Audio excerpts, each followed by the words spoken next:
Welcome back to Living in Mexico. I'm Ana Maria Salazar. Thank you so much for joining us. I can't believe I'm going to have the opportunity to analyze and cover this year's elections. I've been covering elections since pretty much 2003. Those were midterm elections, and it's fascinating to see how things have changed, how Mexico has changed, how Mexican politics have changed. So I really appreciate all of you joining us this morning here on Living in Mexico. Thank you so much. And I guess the word that we should use to start this interview would be arrancan. I love that word, and I love to. Joining us today is Carlos Ramirez. And Carlos, the electoral process once again. Now we're going to actually see the candidates campaigning. So let's start from the beginning. Just put into context for our audience where we are in this process, which should lead us hopefully to elections on June 2nd. Yeah. So yes, Ana Maria, and thank you for having me. Today is the day that we were expecting for many months. Is the first day of the formal campaigns. We know that both leading candidates, Xochitl Gálvez and Claudia Sheinbaum, have been campaigning for many months, but formally they start today. What does that mean? It means that they can start talking about their proposals, what they want to do if they are elected on June 2nd.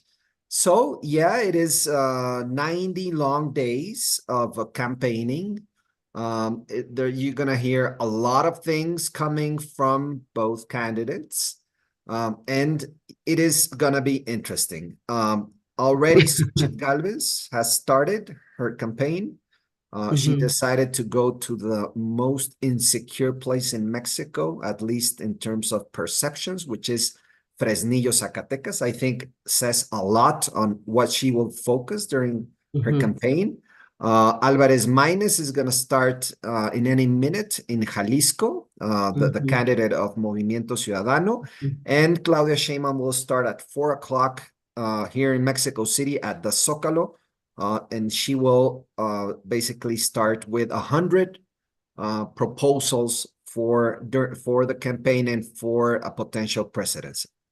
Just for our audience to know, for clarity, we are recording this show at 2:15 Mexico City time on Friday. Usually these shows, we start recording them on Friday for the weekend show, just so you're aware that it is Friday, March 1st, when all of these campaigns are taking place. Now, let me ask you, now that we've seen Xochitl Gálvez in Fresnillo, was it a good idea for her to make that decision to initiate her campaign in Zacatecas, in the city that's considered, or at least most citizens who live in that city, considered the most dangerous city in Mexico, at least in terms of perception?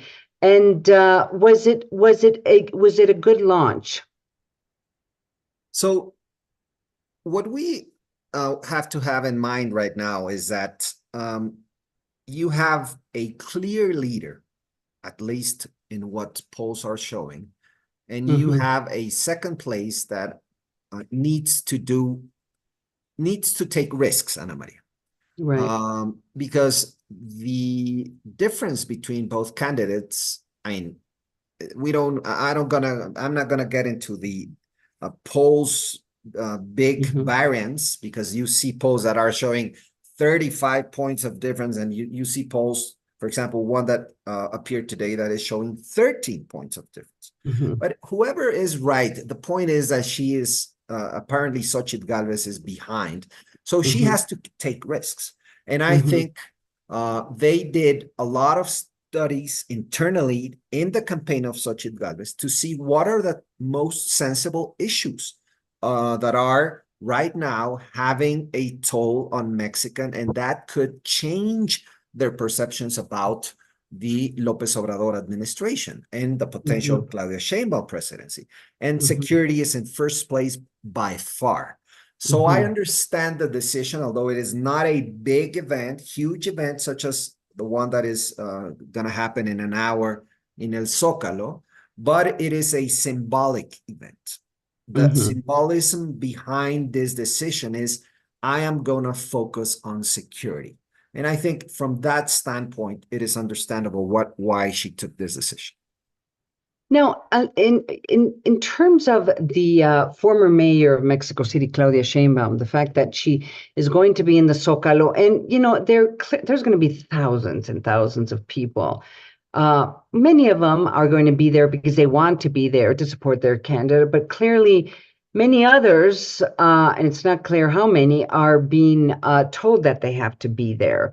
And I've been watching the traffic this Friday afternoon here, and it is clear. You can see a lot of buses and a lot of movement of people. And, in fairness to the candidate, in fairness to Claudia Sheinbaum, what she says is how are people expected to get here from outside, if they're coming from cities outside of Mexico City? So, I mean, I think there is a valid criticism there.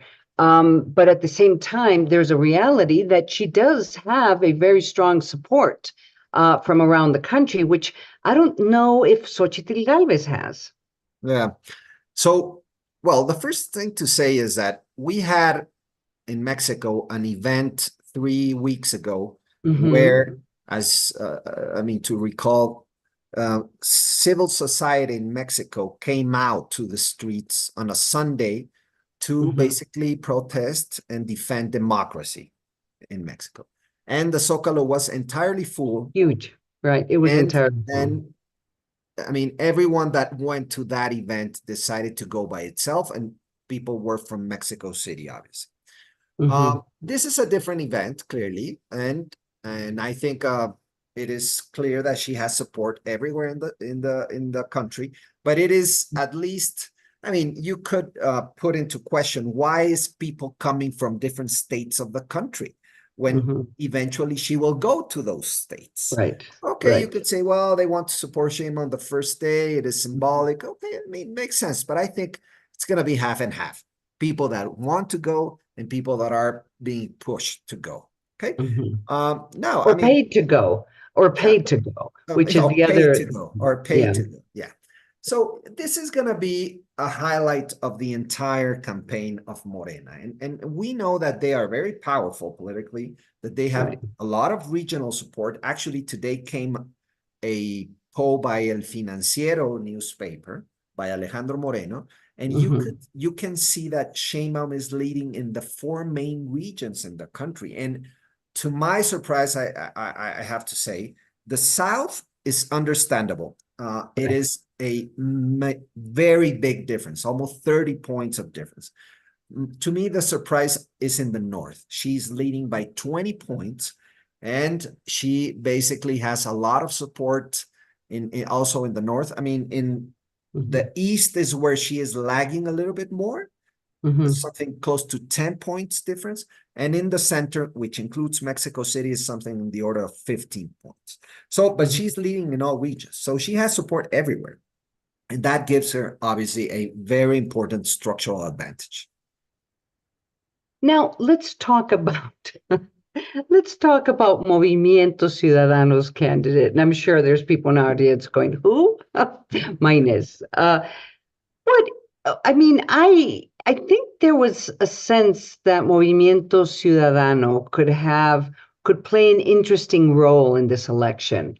I don't think anybody thought that they could win, but there was a sense that this candidate could either help the opposition or help the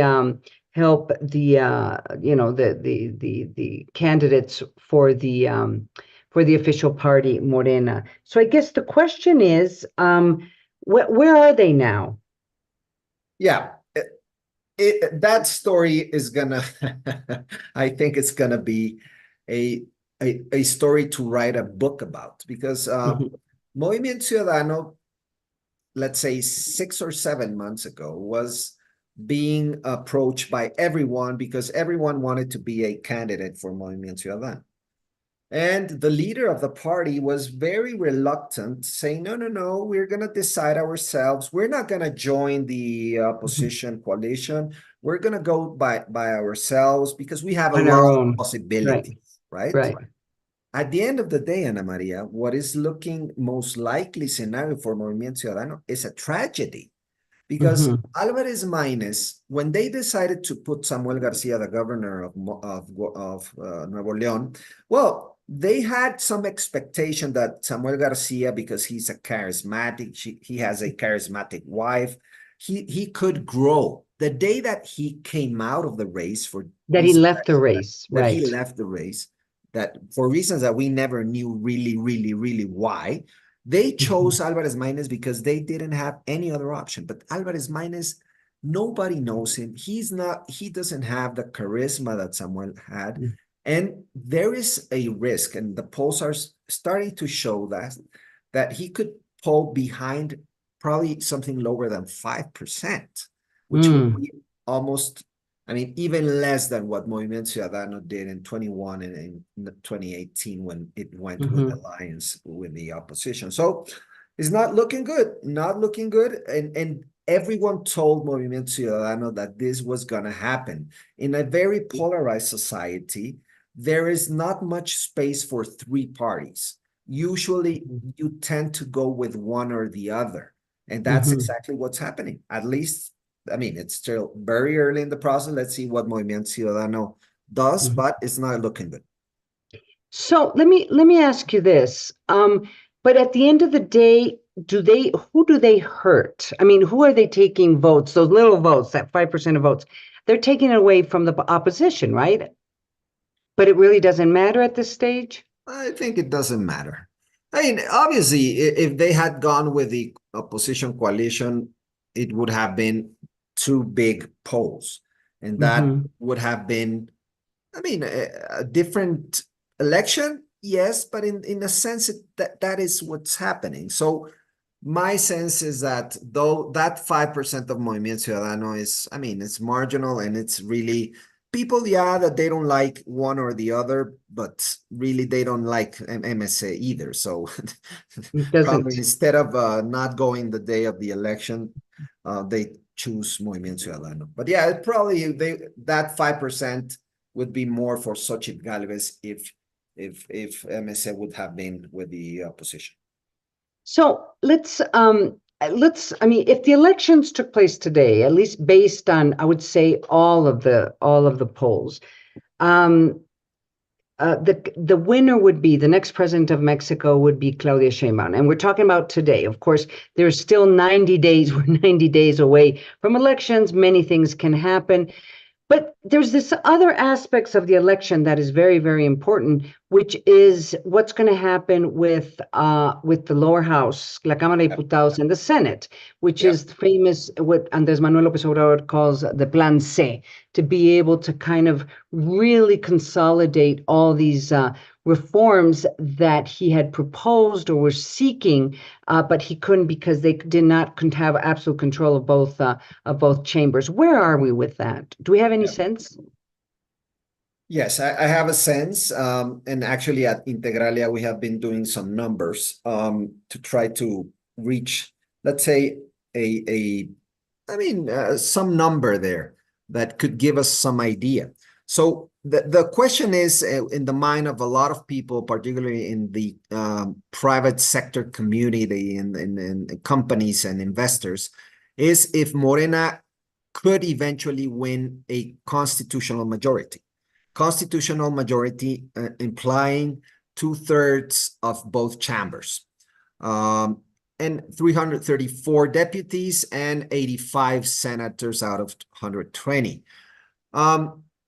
The numbers that are starting to come out from polls and from our own diagnosis say is that Morena will not reach a constitutional majority, but at least for now, they will have a big majority.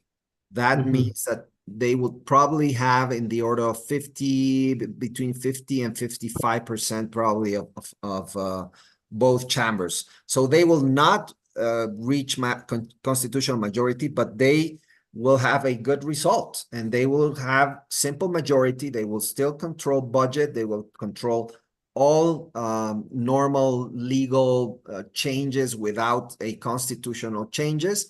And eventually they could try to build that coalition, Ana Maria, to try to reach out for the constitutional majority.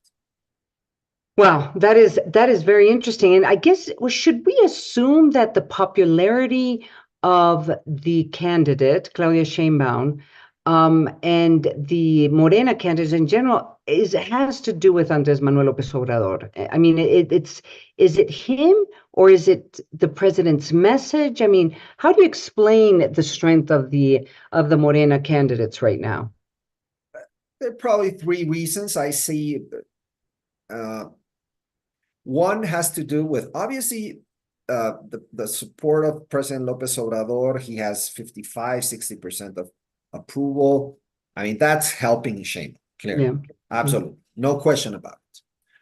Second, the campaign of Sheinbaum started 3 years ago, Ana. Let us not forget that. Illegally, it started 3 years ago.